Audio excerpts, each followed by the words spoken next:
वक्रतुंड महाकाय सूर्यकोटि संप्रभ निर्विघ्नं कुरु मे देव सर्वकार्येषु सर्वदा। त्वमेव माता च पिता त्वमेव बन्धुः च सखा त्वमेव विद्या द्रविणं त्वमेव सर्वं मम देव देव।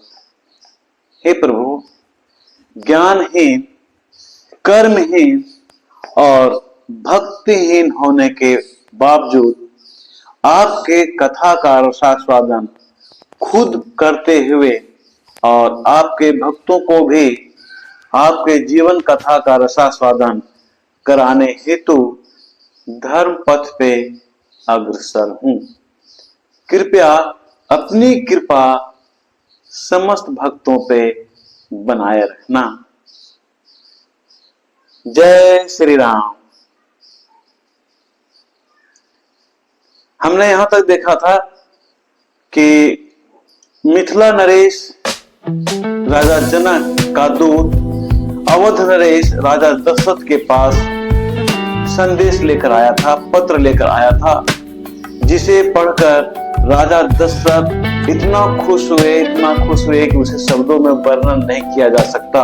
इतना ही नहीं, राजा दशरथ का महल के साथ साथ उनकी प्रजा खुशियों में डूब गई। खुशी रूपी समुद्र में सबके सब डुबकी लगा रहे। कोई भी इंसान अपना रास्ता, अपना धर्म का रास्ता, अपने कर्तव्य के रास्ते से विचलित क्यों होता है? इसका दो कारण है। या तो उसकी आवश्यकता की पूर्ति ना हो रही हो, या तो फिर उसके ऊपर मन इतना हावी है, लालच इतना हावी है, स्वार्थ इतना हावी है कि वो अधिक से अधिक धन अर्जित करने में लगा होता है। ये दो कारण से इंसान अपने पथ को, धर्म पथ को, अपने कर्म पथ को छोड़ देता है। आवश्यकता की पूर्ति का यहाँ अर्थ ये है कि हर इंसान को रोटी, कपड़ा और मकान चाहिए, है ना। कपड़ा वो किसी तरह से पहन लेगा, आसमान रूपी छत के नीचे वो सो भी लेगा, लेकिन भूखे पेट वो रह नहीं सकता। कहा भी गया है कि कोई इंसान, कोई भी पशु पीठ की मार को सह लेता है, लेकिन पेट की मार को नहीं सह सकता।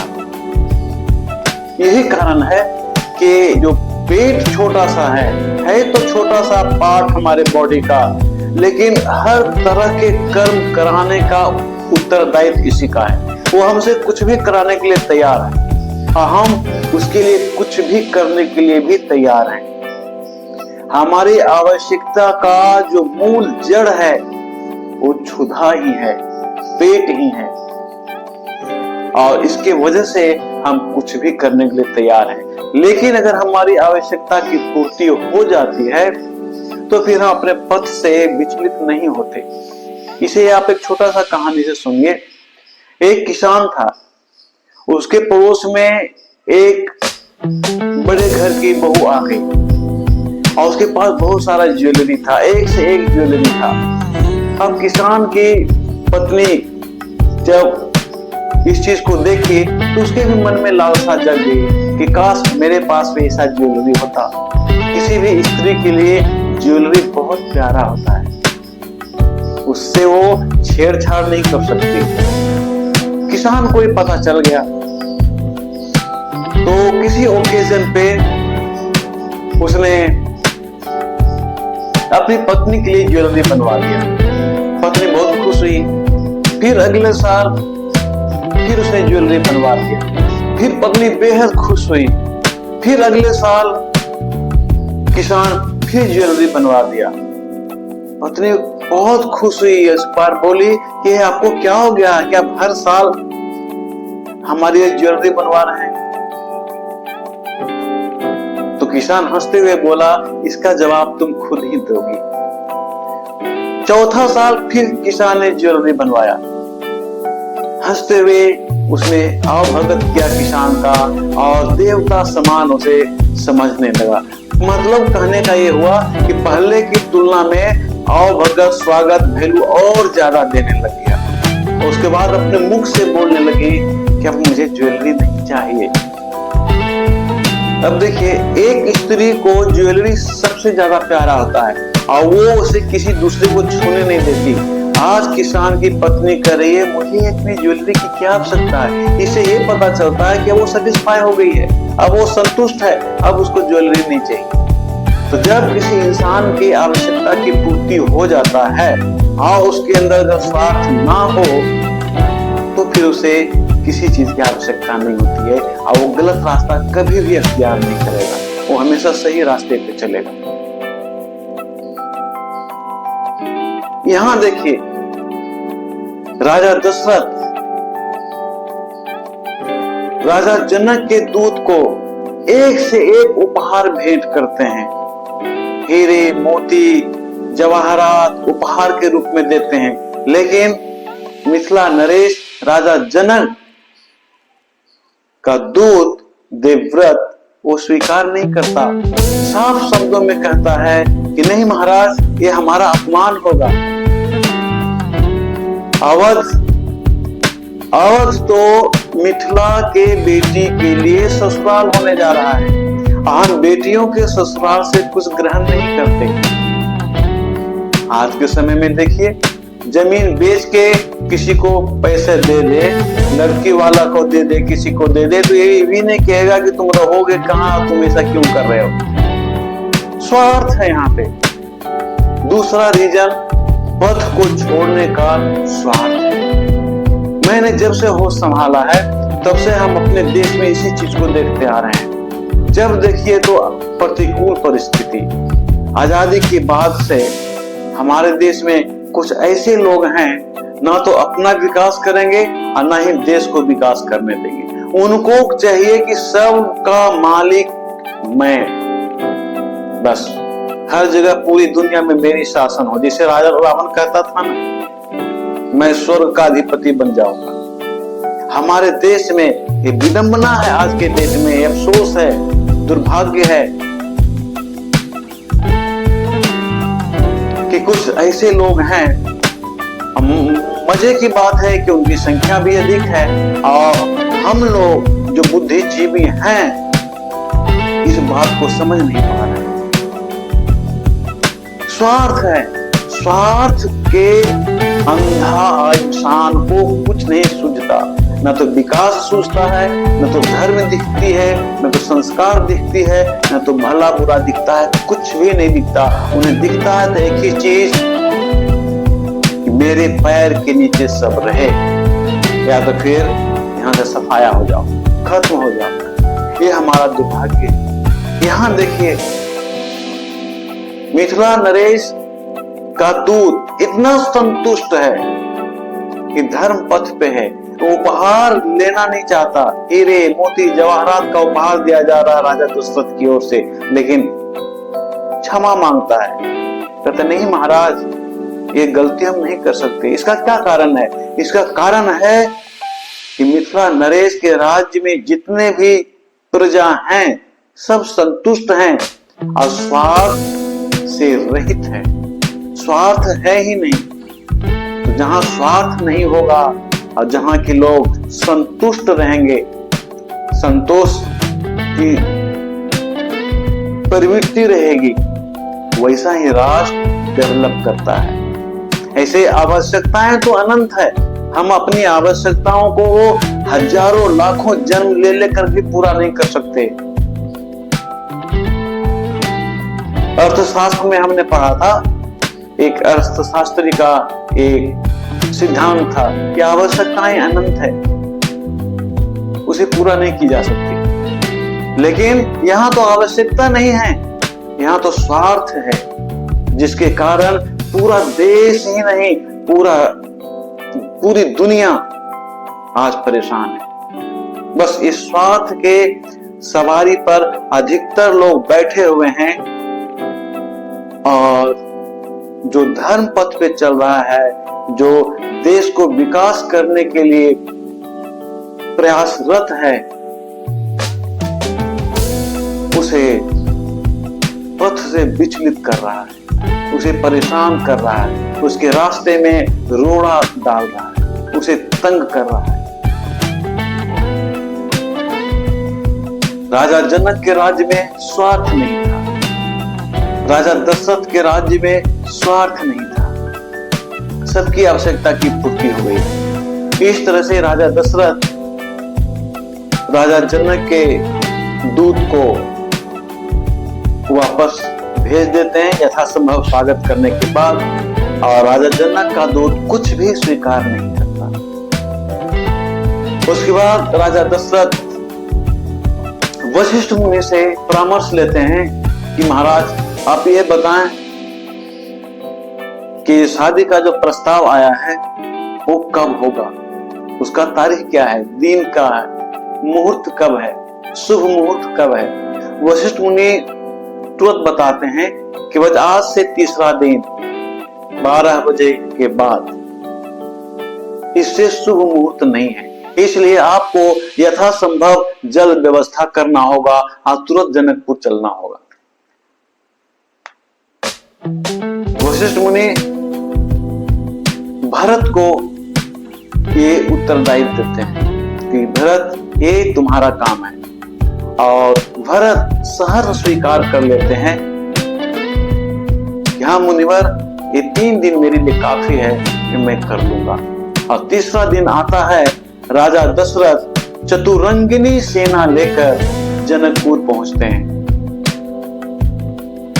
जब राजा दशरथ जनकपुर पहुंचते हैं तो पहले से ही मिथिला नरेश अपने प्रजा के साथ, कुल गुरुओं के साथ, ऋषि मुनियों के साथ वाट देख रहे थे कि अवध नरेश कब आएंगे। देखिए यहां भी हमें एक चीज सीखना चाहिए, कोई इंसान अगर दूसरे जगह जा रहा हो, जैसे मान लीजिए कोई इंसान सर्विस करता है, नौकरी करता है, उसका तबादला हो गया हो, तो जहां से वो जा रहा है, जाने के बाद भी अगर उसका नाम वहां होता हो, और जहां जा रहा है वहां जाने से पहले अगर उसका इंतजार किया जा रहा हो, तो समझ लेना चाहिए कि उससे बढ़िया इंसान कोई नहीं है। यहाँ राजा दशरथ का इंतजार पहले से हो रहा है, लोग रास्ता देख रहे हैं। जब राजा दशरथ जनकपुर पहुंचते हैं तो राजा जनक और राजा दशरथ में आपस में मिलन समारोह होता है। इस समारोह के दौरान राजा जनक स्वागत करने के लिए, प्रणाम करने के लिए राजा दशरथ के आगे झुकते हैं, लेकिन राजा दशरथ उसे पकड़ लेते हैं। राजा जनक कहते हैं कि हमारा सौभाग्य है कि ये दिन हमें देखने के लिए मिला, अवध के नरेश का स्वागत करने का मौका हमें मिला, इसे बड़ा सौभाग्य तो मैं कुछ नहीं समझता। लेकिन राजा दशरथ भी कम नहीं है, यहाँ ध्यान दीजिए। राजा दशरथ मुस्कुराते हुए कहते हैं कि नहीं महाराज, ये सौभाग्य आपका नहीं है, ये सौभाग्य तो मेरा है, क्योंकि मैंने आपकी आज्ञा से यहाँ आया है। आपने दूत भेजकर हमें निमंत्रित किया था, मैं आपके आज्ञा से आया हूं, इसलिए ये सौभाग्य मुझे मिला कि मिथिला नरेश का स्वागत मैं कर सकूं। ये आपका सौभाग्य नहीं, ये हम दोनों का सौभाग्य है, लेकिन आपसे ज्यादा मेरा सौभाग्य है। राजा जनक भावुक हो जाते हैं।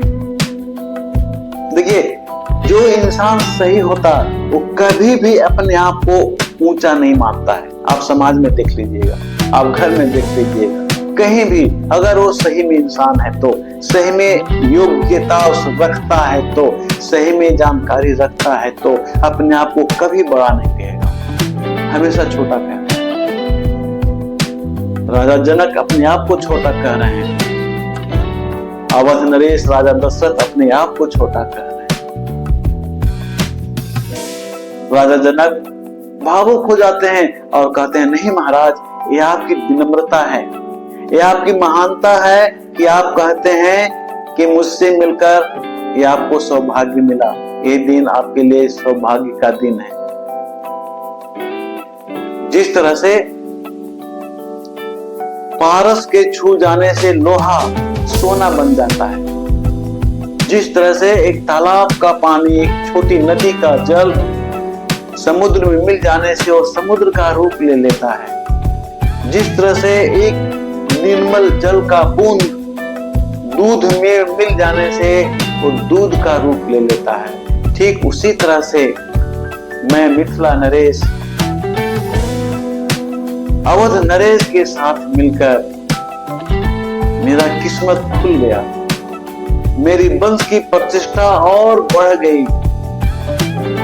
ये सुनने के बाद वहां वशिष्ठ मुनि बहुत खुश होते हैं और वो कहते हैं कि ये दोनों के लिए खुशी की बात है। और सबसे बड़ी खुशी की बात तो यह है कि मिथिला और अवध में जो संबंध जुड़ने वाला है वो दोनों बराबर का है। इसलिए राजा जनक ना तो आप छोटे हैं न तो राजा दशरथ आप छोटे हैं। दोनों का दिन, दोनों के लिए आज का दिन सौभाग्य का दिन है। लेकिन राजा जनक इस चीज को नहीं मानते, वो वशिष्ठ मुनि की बातों को काट देते हैं।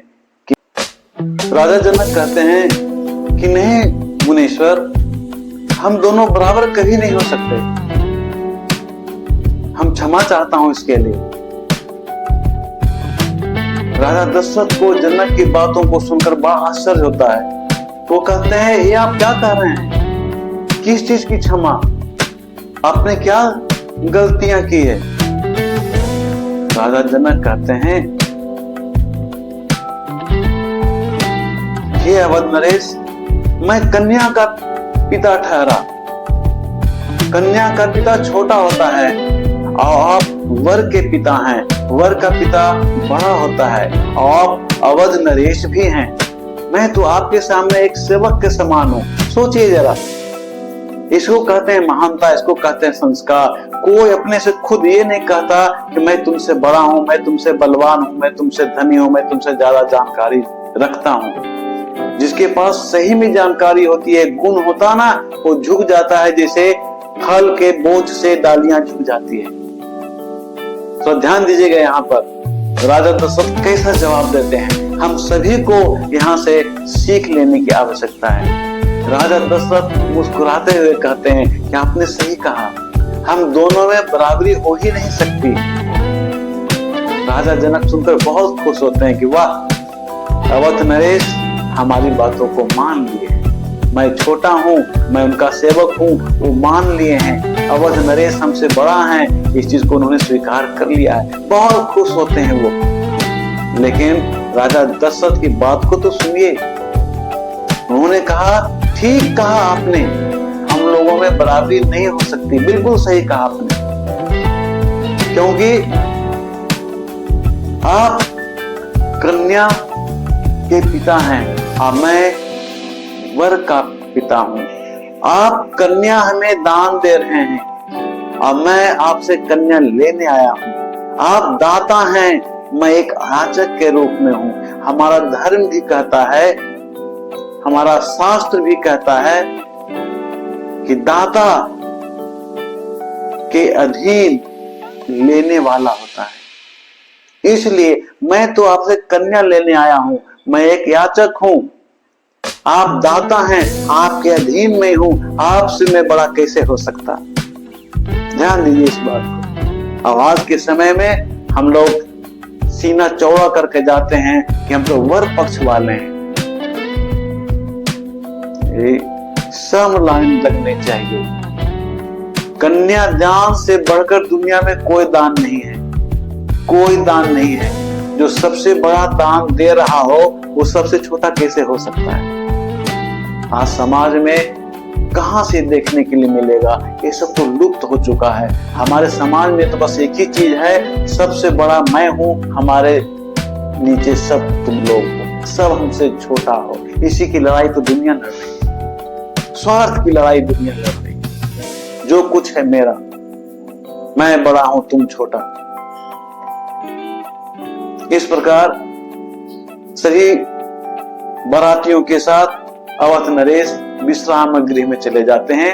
और उधर का दृश्य देखिए, जब लक्ष्मण को पता चलता है कि पिताजी आए हैं तो लक्ष्मण का पैर तो जमीन पर है ही नहीं। वो हवा में उड़ते हुए मानो चले जाते हैं भैया के पास, श्री राम के पास, और वहां जाके कहते हैं भैया भैया आपको पता है पिताश्री आए हैं, भरत भैया के साथ शत्रुघ्न भी आए हुए हैं, चलिए ना मुझसे मिलते हैं। लेकिन पता है यहाँ राम का क्या जवाब है? अगर राम के जगह पर हम लोग होते तो पहले तो साथ चल जाते, और लक्ष्मण के जगह पे होते तो पहले पिताश्री से मिल लेते, आधा घंटा 10 मिनट 1 घंटा बातें कर लेते, उसके बाद भैया को बताने आते कि मैं तो पिताश्री से मिल के आ गया, पिताश्री भी आए हुए हैं, चलिए ना भी मिल लीजिएगा। यहाँ देखिए संस्कार, एक बड़ा भाई का सम्मान, एक संस्कार का सम्मान। भैया को छोड़कर मैं अकेले कैसे जा सकता? जब लक्ष्मण भैया को छोड़कर अकेले नहीं जा सकते तो श्री राम विश्वामित्र मुनि को छोड़कर कैसे जा सकते? उन्होंने यही जवाब दिया कि नहीं लक्ष्मण नहीं, हम लोग यहाँ विश्वामित्र मुनि के अधीन हैं, हम उनके साथ यहाँ आए हैं, विश्वामित्र मुनि हमें जहां ले जाएंगे हम वहां जाएंगे, अपने मन से हम नहीं जा सकते। ये संयोग है कि विश्वामित्र मुनि उसी समय पहुंच जाते हैं और कहते हैं वाह राम वाह, ऐसा संस्कार तो अवध नरेश के पुत्र में ही हो सकता। बात भी सही। आज के बच्चे बच्चियों को देखिए, युवक युवतियों को देखिए, संस्कार को घोल करके पी गए हैं, अब वेस्टेज के रूप में खत्म कर दिया। संस्कार है ही नहीं। वो तो साफ शब्दों में कहते हैं मेरा लाइफ है, अपने लाइफ को जीने का तरीका मैं जानता हूं, आप मुझे क्या बताओगे? संस्कारहीनता का पहचान है। विश्वामित्र मुनि आगे कहते हैं कि राम मैं तुम्हें लेने के लिए ही आया था, लक्ष्मण राम चलो तुम दोनों मिलकर पिताश्री से मिल लो। ये है हमारा संस्कार। हमें कहीं भी अगर हम जाते हैं, किसी भी रिलेटिव के यहाँ जाते हैं, तो जिनके यहाँ हम जा रहे हैं उनके अनुसार हमें काम करना पड़ता है। आप भी कहीं अतिथि बन के जाते हो तो घर की तरह नहीं कहते हो हमें खाना दो, बना क्या, हमें चीज की जरूरत है, बना क्या, हमें सोने की जगह दो, कहाँ सोएंगे, नहीं बोलते। हम अतिथि के रूप में हैं तो अतिथि के रूप में ही व्यवहार करते हैं, और जिनके यहाँ गए हैं जैसे हमें वो सुविधा देंगे वैसा काम करते हैं। अगर हमें सुविधा अच्छी मिल गई तो अति उत्तम है, अगर सुविधा हमारे अनुसार नहीं है, यानी हमें असुविधा अगर फील हो रही है वो भी हम बर्दाश्त कर लेते हैं, क्योंकि कुछ क्षण का तो मामला है, कुछ दिनों का तो मामला है। ये है संस्कार। किसी के यहाँ हम जाते हैं तो उसका अवगुण नहीं गाते, उसके गुणों को गाया जाता है। आज का विश्राम हम यहीं पर लेंगे, फिर हम आगे देखते हैं श्री राम का शादी जानकी के साथ कैसे होता है। अगर आपको वीडियो अच्छा लगे तो शेयर कीजिए, लाइक कीजिए, सब्सक्राइब कीजिए, लेकिन अंत में तो बोलना पड़ेगा जय श्री राम।